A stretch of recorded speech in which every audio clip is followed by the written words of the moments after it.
இன்றைக்கி நம்ம வாழ்வியல் சார்ந்த மருத்துவங்கள் என்று இன்றைக்கு காலப்போக்கில் நிறைய இன்றைக்கி நம்ம பார்த்துட்ருக்கோம். சித்த ஆயுர்வேதிக் இயற்கை மருத்துவம் சார்ந்து மட்டும் இல்லாமல் இது சார்ந்த நிறைய மருத்துவங்கள் இருக்குது. காய்கறி மருத்துவம், பழ மருத்துவம், நிறைய இந்த மாதிரி மருத்துவத்தை நிறைய அடிக்கிட்டு பாத அழுத்த சிகிச்சை, அக்குபஞ்சர், அக்குப்ரெஷர், இப்படி நிறைய மருத்துவங்கள் இருந்தாலும் கூட ஒரு முக்கியமான ஒரு மருத்துவம் என்று சொல்லக்கூடிய, நான் படித்து உணர்ந்து நிறைய பேருக்கு பயிற்சி கொடுத்து கிடைத்த பலன்கள் அடிப்படையில் மிக ஒரு முக்கியமான ஒரு மருத்துவமாக சொல்லக்கூடியது முத்திரை மருத்துவம். இந்த முத்திரை மருத்துவம் அப்படிங்கிறது அது என்ன புதுசாக இருக்குது, ஒரு முத்திரையா அப்படிங்கிற மாதிரி பார்த்தோம்னா, இந்த கைகளில் இருக்கக்கூடிய 5 விரல்களில் இருக்கக்கூடிய ஒரு பயங்கரமான ஒரு இந்த விரல்களின் வித்தை தான் அந்த முத்திரை மருத்துவம். இந்த முத்திரை மருத்துவம் என்பது புதுசாக இன்றைக்கி வந்ததான்னு கேட்டால் இல்லவே இல்லை. இது மனிதன் உருவான கருவறையிலிருந்தே இந்த தொடங்கப்பட்டது தான் இந்த முத்திரை மருத்துவம். இந்த மருத்துவம் என்று சொல்லக்கூடிய ஒவ்வொன்றும் ஒரு மருத்துவமாக சொல்லுவோம். இந்த முத்திரை அப்படிங்கிறது நம்முடைய உடல் அசைவுகளின் அடிப்படையாக கொண்டது. உதாரணத்துக்கு கருவில் தொடங்கியது எப்படின்னு சொல்கிறோன்னு பார்த்தோன்னா, ஒரு குழந்தை முதல்ல கருவில் உருவாகி ஒரு குழந்தையாக ஒரு முழு உருவம் கிடைச்ச உடனே அது கைகளில் வச்சிருக்கக்கூடிய ஒரு முத்திரையே ஒரு ஆதி முத்திரை என்று சொல்லக்கூடிய இந்த ஆதி முத்திரைகளை வைத்திருக்கும்.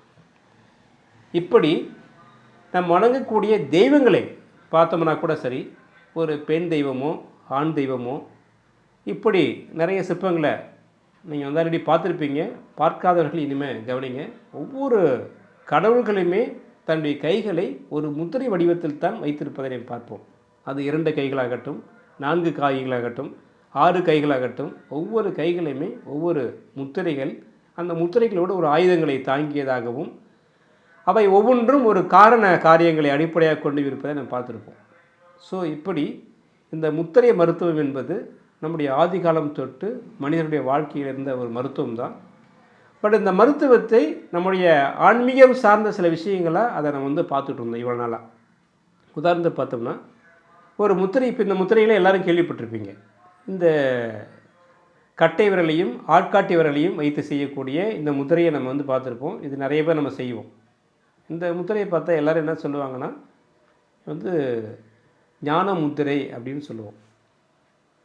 இந்த ஞானம் தரக்கூடிய இந்த முத்திரை அப்படின்ற விஷயம் பொதுவாக இதை எல்லோரும் நம்ம செஞ்சு இந்த படம் நம்ம பார்த்துருப்போம்.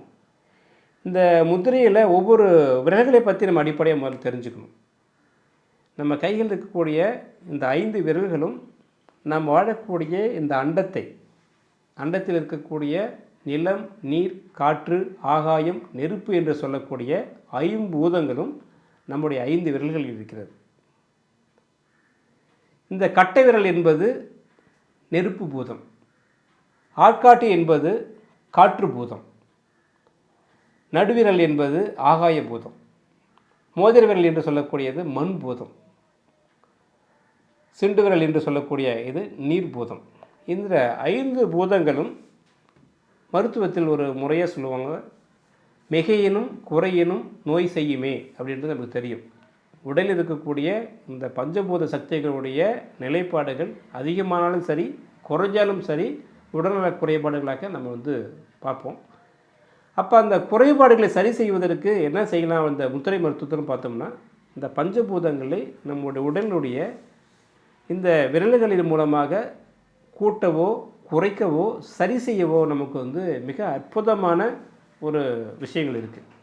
உதாரணத்துக்கு பார்த்தோம்னா, இப்போ உதாரணத்துக்கு உடம்புல இருக்கக்கூடிய காற்று பூதம் அப்படின்ற விஷயத்தை சமன்படுத்தணும் அப்படின்னு சொன்னால், இந்த நெருப்பு பூதத்தையும் இந்த ஆட்காட்டி விரலையும் இப்படி கரெக்டாக ஒரு புள்ளியில் தொட்டு மற்ற 3 விரல்களையும் நேரடியாக நீட்டி இருக்க வேண்டும். இதே இந்த காற்று பூதத்தை குறைக்க வேண்டும் என்று சொன்னால், இந்த நெருப்பு பூதத்தால் இந்த ஆட்காட்டி விரலை கீழே அமுக்கி இதனை ஒரு சின்ன அழுத்தம் கொடுத்ததாக செய்தால் காற்று பூதத்தை குறைப்பதற்கு பயன்படுத்தக்கூடிய விஷயமாக இருக்கும். இந்த காற்று பூதத்தை அதிகரிக்க வேண்டும் என்று சொன்னால், இந்த அடிப்பகுதியிலே வைத்து ஒரு அழுத்தம் கொடுப்பதனால் இது செய்யக்கூடிய விஷயங்களாக இருக்கும். அப்போ கையில் இருக்கக்கூடிய இந்த 5 பூதங்களை சமன்படுத்துதல், குறைத்தல், கூட்டுதல் என்ற அடிப்படையில் நம்முடைய முத்திரைகள் மூலமாக நம்முடைய உடலில் இருக்கக்கூடிய பஞ்சபூதங்களுடைய தன்மையை சமன்படுத்தி ஒரு ஆரோக்கியமான ஒரு வாழ்க்கையை நம்ம வாழ முடியும். இப்படி ஒவ்வொன்றுக்குமே நம்ம நிறைய விஷயம் இருக்குது. இந்த முத்திரைகளில் பார்த்தோம்னா, இப்போ உதாரணத்துக்கு வந்து ஒரு சுவாசம் சார்ந்த ஒரு பிரச்சனை இருக்குது, அதை மேம்படுத்துறதுக்கான முத்திரைகள் இருக்குது. ஒரு பசி எடுக்கலை, அதுக்கான ஒரு முத்திரைகள் இருக்குது. முறையான செரிமானம் இல்லை, அதற்கான முத்திரைகள் இருக்குது. இந்த முத்திரைகள் எல்லாம் வந்து பல பேர் வந்து பார்த்தீங்கன்னா பழக்க வழக்கங்கள் அடிப்படையிலே வைப்பாங்க. உதாரணத்துக்கு பார்த்தா நிறைய பேர் வந்து பேசிகிட்டு இருக்கும்போது பார்த்தீங்கன்னா கைகளை இப்படி கோர்த்து இப்படி சொல்லுவாங்க.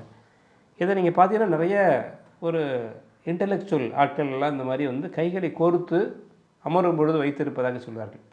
இந்த கையினுடைய குறியீடுகளை பர்டிகுலராக நம்ம எல்லாம் மதிக்கக்கூடிய ஒரு விஞ்ஞானியாக சொல்லக்கூடிய ஐயா அப்துல் கலாம் அவர்களே இங்கே அமர்ந்திருக்கும் போது பார்த்தோம்னா அவருடைய கைகளிலேயே கைகளை இப்படித்தான் வைத்திருப்பார்.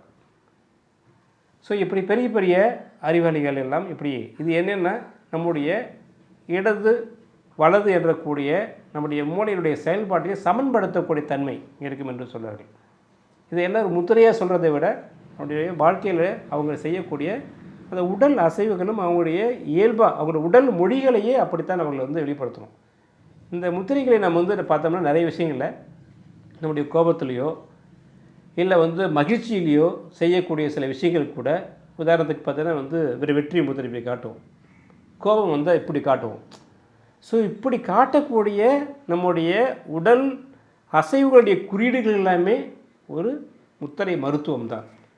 இதை இன்றைய நவீன காலத்தில் எத்தனையோ மருத்துவங்கள் வளர்ந்து மக்களை இந்த சமூகத்தை வந்து ஆரோக்கியமான சமூகமாக மாற்றுவதற்கு முயற்சி எடுக்கக்கூடிய இந்த காலகட்டத்தில் நான் கூட அதை படிக்கும் பொழுது பார்த்தா அது என்ன முத்திரை மருத்துவம் எப்படி ஒரு பலன் தரக்கூடிய விஷயமா இருக்குமா அப்படின்ற ஒரு ஊடகத்துறையிலிருந்து இந்த மருத்துவத்துறைக்கு நான் வரும் பொழுது இந்த முத்திரை மருத்துவம் எனக்கே வெறும் வியப்பாகத்தான் இருந்தது. படிக்க படிக்க பார்த்தோம்னா இதில் நிறைய விஷயங்கள் ரொம்ப ஒரு ஒரு மருந்து மாத்திரையை சாப்பிட்டு அவங்களை குணப்படுத்த முடியாத சில விஷயத்தை ஒரு 5 நிமிடத்தில் இந்த முத்திரை இதை சொல்லிக் கொடுத்து அவர்களுடைய உடலில் ஏற்படக்கூடிய மாற்றங்களை அடிப்படையாக வச்சு இந்த மருத்துவம் மிக சரியானது என்பதை அவர்களை நம்ப வைக்க முடியாத ஒரு மிகப்பெரிய விஷயத்தில் நான் நிறைய செஞ்சுருக்கேன்.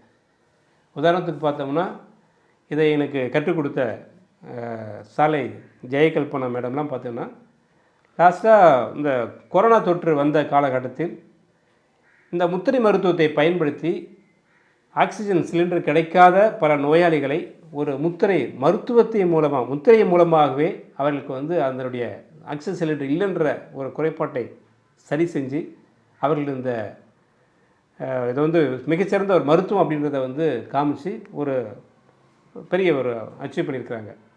ஸோ அப்படி இருக்கும் பொழுது இந்த முத்திரை மருத்துவம் அப்படின்றது கண்டிப்பாக ஒவ்வொருத்தரும் ஒரு சின்ன சின்ன விஷயங்கள் நம்ம தெரிஞ்சுக்கிட்டோம்னா இன்றைக்கி எல்லாருக்குமே வந்து ஒரு யோகா, மெடிடேஷன் இப்படியெல்லாம் இது நடைப்பயிற்சி இப்படியெல்லாம் நம்ம வந்து நிறைய பழகிட்டோம். கூடவே நம்ம சின்ன சின்ன மாதிரி ஒரு சின்ன சின்ன முத்திரைகளையும் நம்ம செஞ்சோம்னா மிகச்சிறந்த ஆரோக்கியமான ஒரு வாழ்க்கையை நம்ம வாழலாம். கண்டிப்பாக அடுத்தடுத்து நம்ம எந்தெந்த உடல்நல குறைபாட்டுக்கு எந்தெந்த மாதிரி முத்திரைகளை செய்யலாம் அப்படிங்கிறதையும் தினம் ஒன்றாக விரிவாக பார்க்கலாம். நன்றி, வணக்கம்.